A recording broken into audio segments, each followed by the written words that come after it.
అలానే మిసేసరావు అమెరికా అధ్యక్షుడు ట్రంప్ వాస్తవాన్ని గ్రహించారు. ఆయనకి తెలిసి వచ్చింది. ఆవేశంలో తీసుకున్నటువంటి నిర్ణయాలను మళ్ళా రివ్యూ చేసుకుంటూ ఉన్నారు.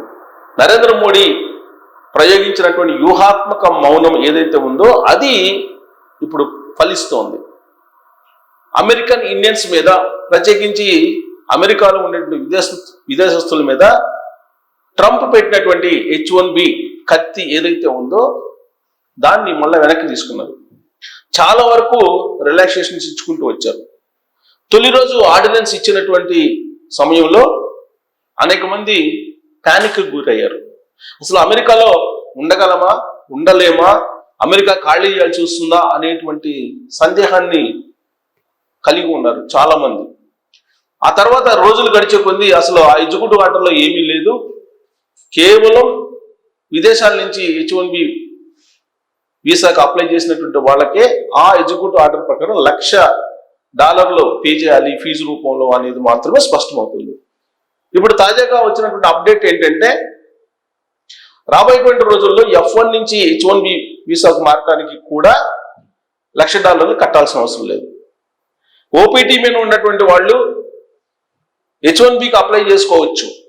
ఆ సందర్భంగా $1,00,000 కట్టవసరం లేదు.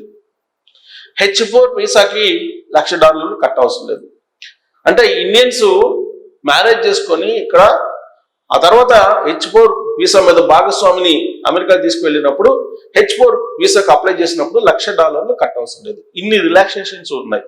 కేవలం విదేశాల నుంచి H1B వీసా అప్లై చేసుకున్నటువంటి వాళ్ళకు మాత్రమే $1,00,000 చెల్లించాల్సిన అవసరం ఉంది అనేది ఇప్పుడు తేల్చి చెప్పేశారు. ఓవరాల్ గా ట్రంప్ ఇచ్చినటువంటి ఎగ్జిక్యూటివ్ ఆర్డర్ ప్రకారం ఒకళ్ళు విదేశాల నుంచి H1B వీసాలు అప్లై చేసుకున్నటువంటి వాళ్ళకు మాత్రమే ఈ $1,00,000 ఫీజు అనేది వర్తిస్తుంది అని చెప్పారు. మిగతా వాళ్ళు ఎవరికి కూడా ఈ $1,00,000 ఫీజు చేయడానికి లేదు, వర్తించదు అనేటువంటి విషయాన్ని కూడా అమెరికా ప్రభుత్వం చెప్పింది. మరి ఇది చెప్పడానికి గల కారణం ఏంటి అని అంటే అనేక కారణాలు ఉన్నాయి. H1B వీసాల మీద అనేక మందిని కార్పొరేట్ కంపెనీలు అక్కడ తీసుకెళ్తున్నాయి. TCS కానీ, విప్రో కానీ, అమెజాన్ కానీ, యాపిల్ కానీ అనేక కంపెనీలు తీసుకెళ్తూ ఉన్నాయి. ఆ H1B వీసాల మీద అక్కడికి తీసుకెళ్ళినంత కారణంగా ఇండియన్స్ ని చాలా వరకు వాళ్ళు బెనిఫిట్ పొందుతున్నారు. ఆ బెనిఫిట్ ని కంపెనీలు పొందుతున్నటువంటి క్రమంలో కంపెనీలే అమెరికా ప్రభుత్వం మీద ఒత్తిడి తీసుకొచ్చాయి H1B వీసా గురించి అనేది ఒకటి వినిపిస్తుంది.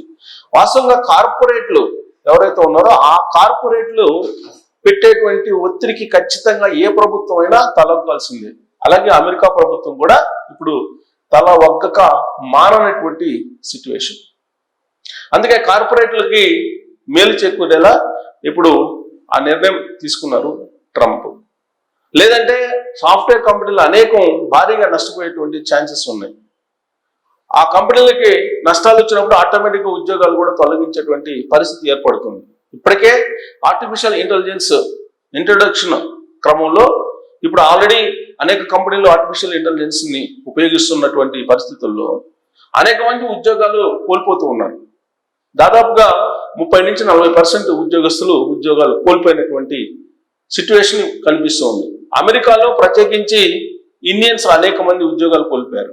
వాళ్ళని మళ్ళా తిరిగి ఇప్పుడు తీసుకోబోతూ ఉన్నారు. కారణం H1B వీసా ఉన్నటువంటి వాళ్ళు మళ్ళా తిరిగి ఉద్యోగాల్లో చేర్చుకునే అవకాశం ఉంది. కొత్త వాళ్ళకి వేరే దేశంలో ఉండేటువంటి వాళ్ళకి H1B వీసాలు వేసేటువంటి అవకాశం లేదు. కాబట్టి కంపెనీలకి ఆల్రెడీ అమెరికాలో H1B స్టేటస్ ఉన్నటువంటి వాళ్ళు, ఆ స్టేటస్ లైవ్ లో ఉన్నటువంటి వాళ్ళకి డిమాండ్ బాగా పెరిగింది. ఎందుకంటే ఆల్రెడీ కొత్తగా వీసాలు వేసేదానికంటే కూడా విదేశాల నుంచి తీసుకొచ్చుకునేందుకు ఆ దేశంలో ఉన్నటువంటి వాళ్ళకి ఉద్యోగం కల్పించవచ్చు అనేటువంటి ఉద్దేశంతో ఇప్పుడు కార్పొరేట్ కంపెనీలు అన్ని కూడా తిరిగి అందరికీ ఫోన్ చేసి పిలిపించుకుంటూ ఉన్నాయి. ఇది ఒక శుభ పరిణామం అప్పుడు ఉండేటువంటి వాళ్ళకి. అలాగే కరోనా తర్వాత అనేక మంది అమెరికా వెళ్ళారు స్టూడెంట్స్. కొన్ని లక్షల మంది అక్కడ ఉన్నారు.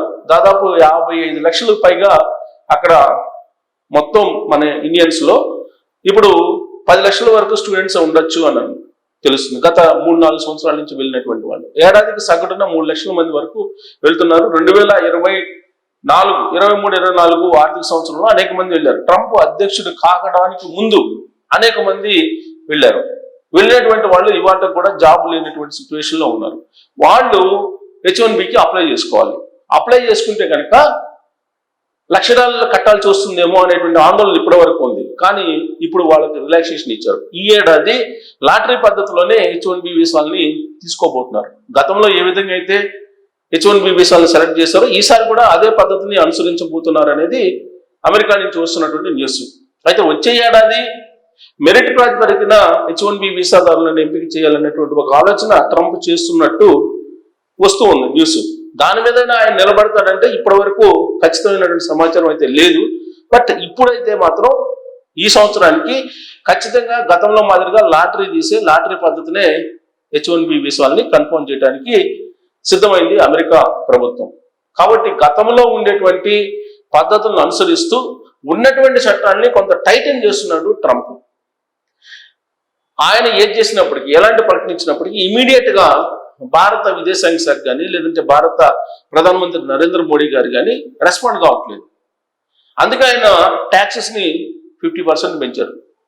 ఇప్పుడు రాబోయేటువంటి రోజుల్లో ఫార్మాకి 100% పెంచుతా ఉన్నారు. సో ఐటీ రంగం ఆయన తీసుకున్న నిర్ణయాల కారణంగా కొంచెం అప్ అండ్ డౌన్స్ ఉన్నప్పటికి కూడా కొంత కుదుట పడింది. ఇప్పుడు అసలు ఐటీ రంగం ఎలా ఉండబోతుంది, ఐటీ ఎంప్లాయీస్ ఎలా ఉంటారు భవిష్యత్తులో, వాళ్ళ శాలరీస్ ఎలా ఉన్నాయి, వాళ్ళు అసలు రోడ్డు పడేటువంటి పరిస్థితి ఉందా, ఇలాంటి సందిగ్ధత, ఇలాంటి చర్చలు వచ్చాయి. కానీ ఇప్పుడు తాజాగా తీసుకున్నటువంటి నిర్ణయాల కారణంగా ఆ ఎగ్జిక్యూటివ్ ఆర్డర్లో ఉన్నటువంటి అంశాలను బేస్ చేసుకుంటే కనుక ఐటీ సెక్టర్ కానీ ఐటీ ఎంప్లాయీస్ కానీ పెద్దగా ట్రంప్ తీసుకున్న నిర్ణయాల కారణంగా ప్రభావం ఉండదు అనేటువంటి అంచనాకి వచ్చేస్తున్నారు. కానీ ఫార్మా ఇండస్ట్రీలో మాత్రం ఇప్పుడు భారీగా ప్రభావం పడే అవకాశం ఉంది. 100% దిగుమతి సుంకాలను విధిస్తామని చెప్పి ట్రంప్ తాజాగా హెచ్చరించడం జరిగింది. ఆ కారణం చేత ఇండియన్ ఫార్మా కంపెనీస్ అనేకం దెబ్బతిన్నటువంటి అవకాశం ఉంది. ప్రత్యేకించి హైదరాబాద్ బేస్ చేసుకుని అనేక ఫార్మా కంపెనీలు ఉన్నాయి. ఇవి బల్క్ గా అక్కడికి సప్లై చేస్తూ ఉన్నాయి మెడిసిన్స్ ని. అయితే జనరిక్ మెడిసిన్స్ వరకు ఈ ఇంపోర్ట్ డ్యూటీస్ ఉండకపోవచ్చు అనేది వినిపిస్తూ ఉంది. అది ఇంకా క్లారిటీ రావాల్సి ఉంది. జనరిక్ ఏతర మెడిసిన్స్ కి మాత్రమే 100% డ్యూటీస్ అంటున్నారు. ఒకవేళ జనరిక్ మెడిసిన్స్ కనుక మినహాయింపునిస్తే హైదరాబాద్ లో ఉండేటువంటి ఫార్మా కంపెనీలకు కూడా పెద్దగా ఎఫెక్ట్ ఉండేటువంటి అవకాశం ఉండదు. ఒకవేళ జనరిక్ మెడిసిన్స్ కూడా 100% ఇంపోర్ట్ డ్యూటీస్ ఉంటాయంటే మాత్రం భారీగా హైదరాబాద్ ఫార్మా కంపెనీలు నష్టపోయేటువంటి అవకాశం ఉంది.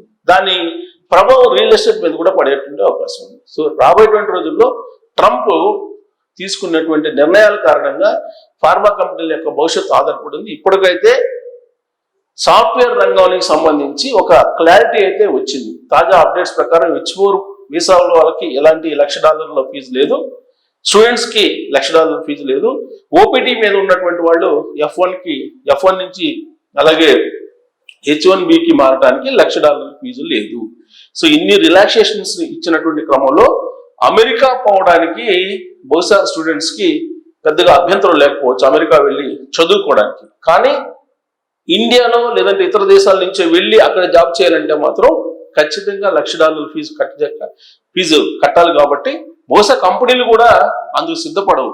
దాని ఫలితంగా అమెరికాలో ఉండేటువంటి సాఫ్ట్వేర్ ఇంజనీర్లకి జాబ్స్ ఈజీగా దొరికేటువంటి అవకాశాలు ఉన్నాయి అనేది ఐటీ రంగంలో ఉండేటువంటి వాళ్ళు చెప్తున్నటువంటి మాట. మరి దీంట్లో నిజం ఉందా, నిజంగానే అమెరికాలో జాబ్స్ బాగా దొరుకుతూ ఉన్నాయా, H1B వీసా ఉన్నటువంటి వాళ్ళకి గతం కంటే మెరుగైన పరిస్థితులు ఉన్నాయా అనే దాని మీద మీరు కామెంట్ చేయొచ్చు. Thank you.